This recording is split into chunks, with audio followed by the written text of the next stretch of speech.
Hi, this is Luke Dimyan, and you are watching Life Minute TV. He plays one of history's most vilified figures. I'm ready to do hard things. Well, in that case, Judas, follow me. Egyptian-American actor Luke Dimyan stars as Judas in the global phenomenon The Chosen. All 8 episodes of Season 5 exploded into theaters as a special 3-part event, grossing more than $140 million worldwide and now streaming on Amazon Prime. The 28-year-old actor's nuanced performance as the most misunderstood disciple has captivated audiences everywhere, transcending expectations in a role both iconic and complex. Dimyan visited our studios recently to tell us all about it and more. This is the Life Minute with Luke Dimyan.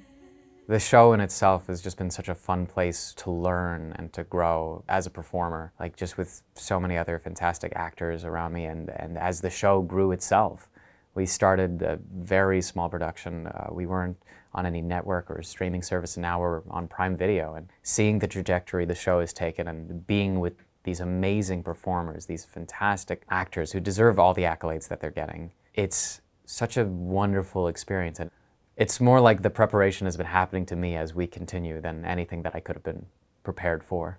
I did what any actor did, auditioned to the best of my ability, and I guess that was enough. Because after an initial audition for Season 1 where they were like, nah, and another audition for Season 2 where they were also like, nah, but they eventually reached out to my representation and they asked specifically if I could audition for the part of the apprentice. But also in that same email was like, the apprentice is Judas. Could you actually audition for Judas? In that mind, I was like, yeah, I could do that. And I guess I gave off the Judas quality that they were looking for. And so they cast me. I do believe that Jesus is most likely the Messiah. Then why are you doing this? I suppose I have not seen enough. I always kind of joke around. I was like, I don't know if I would have done the show if I wasn't getting to play Judas. I feel like that's like the epitome role, like it's an actor's dream of just a full meal of complexities. And he's such an interesting character to, one, attach himself so fervently to Jesus' mission and ministry, and then somewhere along the line he betrays him, whether it's a lack of faith or maybe a misunderstanding of faith. Like it's such a complicated situation that as a performer, I was like, oh no, I think I won. I got the character to play or to have fun with, so I'm content. Rabbi, do what you came to do. I've had a lot of people compare Judas's story to themselves, like, yes, we've all betrayed the Lord, and for less. And I'm like, I don't think that's the point. I feel like Judas's story isn't a lesson or reflection on the worst of ourselves. I think it's just who we are. His main lesson isn't the betrayal of Jesus. Heck, Peter betrays him the very same night. Betrayal is a very natural thing. I think it's the abject of how we view ourselves after we've committed, in our heads, our worst deeds. Like, what do we do after that? And learning to not only look past it, but to forgive ourselves, to allow ourselves to grow past our mistakes, which I don't think Judas was going to allow himself to do, which he inevitably doesn't when he sadly takes his own life. I feel like that's the crux of his story. And we're no better, we're no worse than Judas. And there's no Judas in each one of us. I feel like there's a part of all of us with Judas. He's just as human as any of us, and he's his own greatest judger. And it's harder to look at oneself and maybe ask for forgiveness than it is to forgive someone. So I think the kinder eyes we show Judas might be the way we could kindly look on not only ourselves, but the people around us, so we can choose to grow together instead of, I don't know, collapse upon ourselves. Matthew and Judas in this little pocket here. The creator, Dallas Jenkins, created a show based on a source material that has been done several times over, like maybe overdone. We've got a musical, a TV show, a miniseries of stuff, and then a list from those aspects. I feel like if you had like a nickel for every film that was made about Jesus, you could probably fund the entire like Greek economy.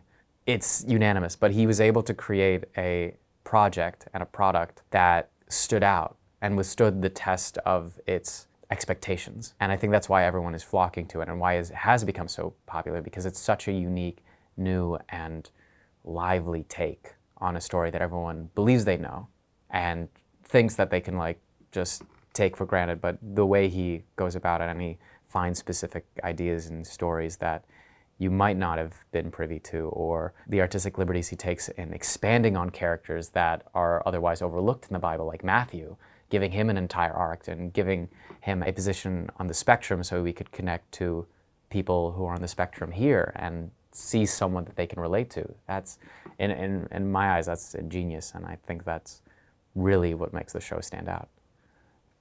I think our normal fans would assume this, but for any new viewers or people who are watching more casually, I think they'd be surprised by how well we all get along with each other. It honestly still surprises me to this day, because I don't think I've ever been part of a project, whether it's theater, TV, or film, where I genuinely feel so close and connected to my fellow castmates. And it's withstood, it's, at least for me, ongoing 5 years now, that these people have become my true blue friends, and I still talk to them like maybe once a week. It's great. Over here. Lands. Even best friends. Right now it's extremely hot in New York, and I stepped foot on and I was like, oh, no, this is normal. It's another day on set. The heat is intense, the walking is a lot, but it's rewarding every shot and scene we take. I think we just ignore the heat. To a certain point, it's you're at the place of just bearing it or passing out. And so that a nice soft spot in the middle there, I think that's where we all just naturally land. Sometimes we fall to the ladder and we're like, oh no, we lost Jordan, quick, someone fan him up, and we'll get back to it. But hydration is very important. Electrolytes, pickle juice, to my dismay, everyone loves a good shot of pickle juice. It's very rejuvenating. Other than that, you keep calm and you carry on. You get through the heat. The hardest scenes are usually the ones where, due to schedule shifts, because a lot of our scenes are sometimes shot in exteriors. And exteriors sometimes are more privy to the weather than we're allowed for other things. So my hardest scenes are when, due to weather and schedule shifts, or if someone gets sick, or because we have a huge cast of people that we always have to be wary of, there will be a schedule change. And a scene that I had a week previous, where if you've seen the show, Judas likes to ramble. I think something that they maybe took from me after befriending and learning more about me. I'm pretty sure Dallas and the writers were like, oh yeah, let's make him more like Luke. Let's just have him talk endlessly. I was like, great. I'm glad that's something the character can get from me. So he'll have mountains of dialogue that I have to learn. For one example, season 4, one of the first scenes that Judas has is a scene of doing the laundry with Simon the Zealot. I thought I had like a day or two to fly in. As I was getting on the plane, they were like, hey, you're shooting tomorrow morning. And so I just had to pull up the scene, which was like paragraph after paragraph after paragraph of dialogue, and just get off book on the plane and then show up and pretend like I always knew it. So it's scenes like those, and they've happened occasionally some other times in the past 2 seasons. Those are the hardest, the surprise scenes, I like to call them, where it's like, oh, you thought you had a week of prep. In moments of panic like that, I realize, oh, there's no time to think. It's swim or sink. So I just swim, and by the time I get to shore, I don't think about the distance or how tired I am. I'm just like, I did it, we're good. Some of my favorite memories, playing Smash Bros. Behind the scenes of The Last Supper. Well, we're all at the table, and so depending on the shot and how long it takes, certain members of us, I brought my Switch onto the set, and so I just set it up, and we each took turns, depending on who was called to the table, to just rock out. Noah James, who plays Andrew, is famously a competitive Smash player. Have you lost in Smash Brothers to any chosen cast or crew? 0. Yeah, 0 times. He bests all of us, no question. I think the most aggravating thing is he doesn't really take pleasure from a win. He only gets frustrated if he loses. So he'll beat you, and then he'll look at you with the most like empty eyes and just, again?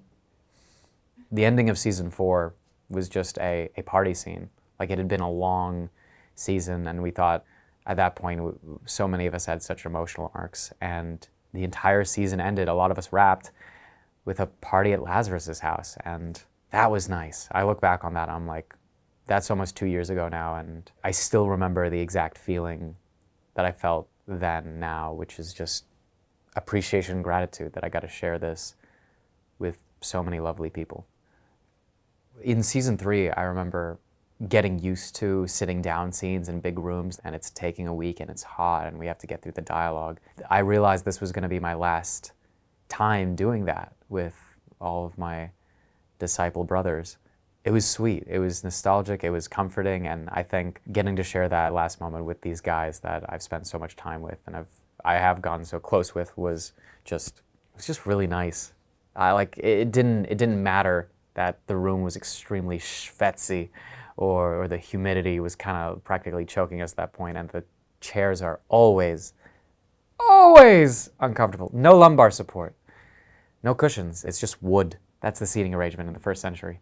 But the fact that we were doing it together, I'm gonna miss it. I'm a very naturally rambunctious kid at heart. At 5 years old, I was just glued to the television, so acting seemed like the right course to take. I was a performer at heart. I don't think anyone would want me, conducting surgery on them or their loved ones, so this is probably the best for everyone. I just loved Jim Carrey right off the bat. The man was a human cartoon, which defied all my expectations and logic, so I glued on to him immediately, and I was like, that's the guy. Let's friggin' go. Gene Wilder, also an extremely amazing, someone who I found later on in life and saw that his film career, although maybe not as unanimously popular as other comedic or fantastic actors, were so poignant and so amazing. I just loved his sincerity to chaos and his commitment to the natural reality of a situation, no matter how absurd, which would make it all the more funny. He's fantastic. Robin Williams as well, who I always appreciated, and then after his passing, I realized there was just this collection, this cornucopia of who this guy was, that he was unstoppable, like a constant engine of energy and thoughts and chaos. He taught me that it's okay to accept the weirdness that might sometimes be a bit off-putting, and if you can channel it, because I think mine was more like even now, sometimes people are like, oh, you're so quick. I'm like, no. I'm more of a shotgun, spray and pray, but Robin exists as a constant North Star to me. Is like, no. If you can focus that energy, if you can give it a point and turn that spray into like a sniper rifle of comedy, humor, and goodwill towards men, that's the way to work. And that's just a small list of just the array of amazing performers who, you'd assume maybe they're outsiders. I always felt like an outsider. Another reason why I connected to Judas, but to use that energy for good, to entertain, to make people happy, and to just spread just good feelings and inspiration all around. That's the kind of performer that inspires me and makes me want to be, or not to be. That is the question. I think my first big acting gig, I was very lucky. Right out of my graduation of Performing Arts College in the spring of 2018, I was able to book a small talking part on the FX show Better Things, created by Pamela Adlon. I don't know how I got it. I remember showing up and not being on book for the size. I just happened to be the first one to audition. I was like, what are the odds? And then I got it. And Pamela, she was super kind, and it was crazy because I look back at it now and I'm like, oh, I'm acting opposite now Academy Award winner Mikey Madison, which is insane. It's cool to look back on now, but I think that's just the industry. You never know whose path is gonna take you where, or where things will coincide. It's just constantly growing.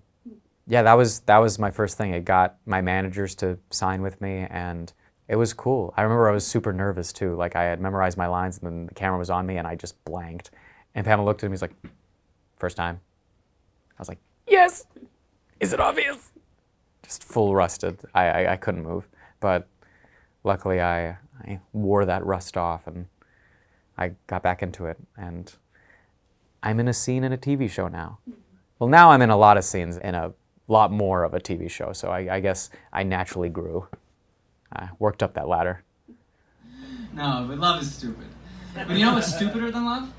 The people who think they deserve love. This guy knows. Improv it's like a Zen garden I always come back to. I started doing it in high school, and I'm so thankful for it because I was not funny. I was not funny as a kid. I think I was just loud, which could be confused for funny if you didn't know any better, which I didn't. So I was just going around as a kid being very loud. But eventually in high school, an upperclassman was like, hey, you seem like you've got a lot. Do you want to just come here? And he like took me by my lapels and just threw me into our comedy sports high school league. And from there, I learned timing, scene preparation, character, and just working naturally with other funny people made me funnier. And there's always times where it's like, oh no, it's been too long. Maybe I'm not good anymore. What am I? And then I'll go back, do a small scene at a theater that's like open, and I'll be like, oh, never mind, I needed this. This is good.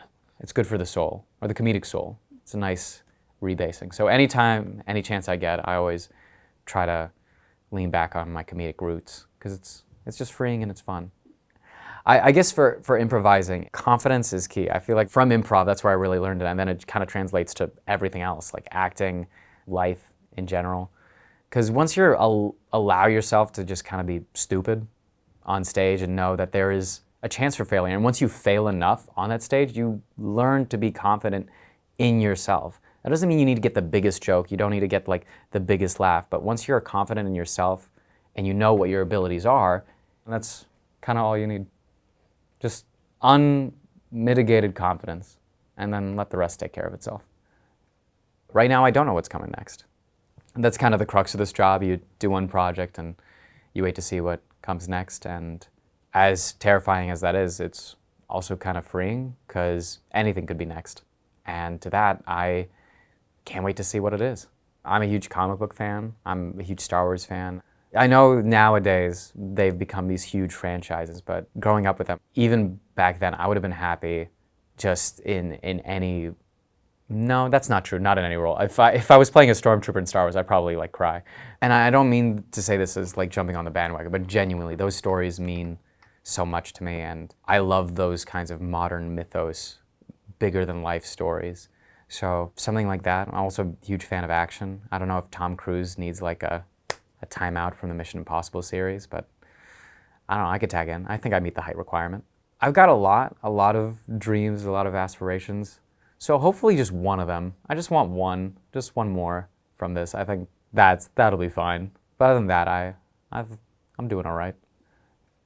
When I'm not working, I think that I work more.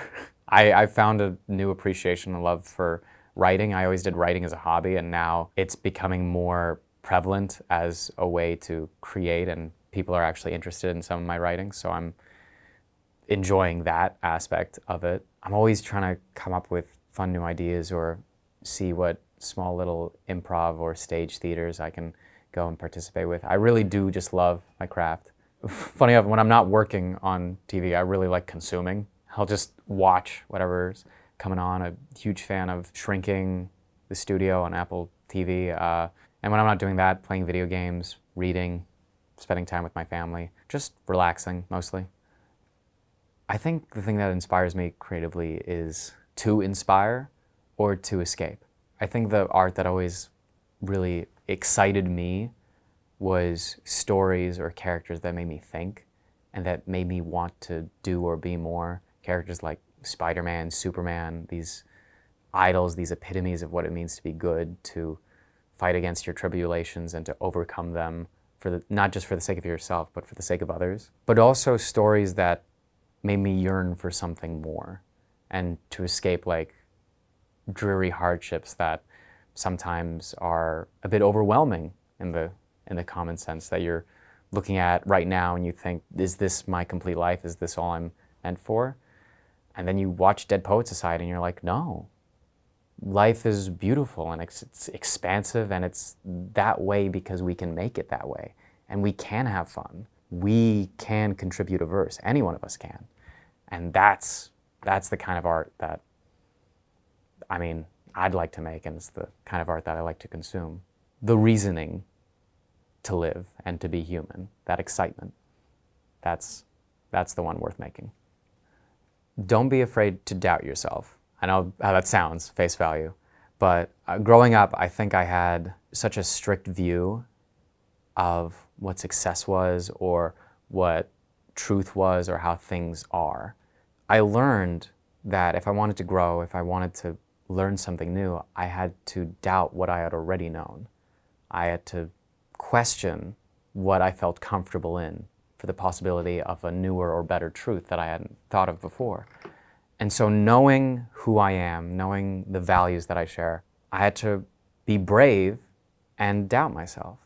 Doubt what I am right now so I could maybe find something better in the future, or maybe 2 steps down the line that was right there that I hadn't considered before. So don't be afraid. Take courage in yourself and doubt, because you never know what you're going to find just right outside your doorstep. And it was there the whole time. You just needed to open the door. To hear more of this interview, visit our podcast, Life Minute TV, on iTunes and all streaming podcast platforms.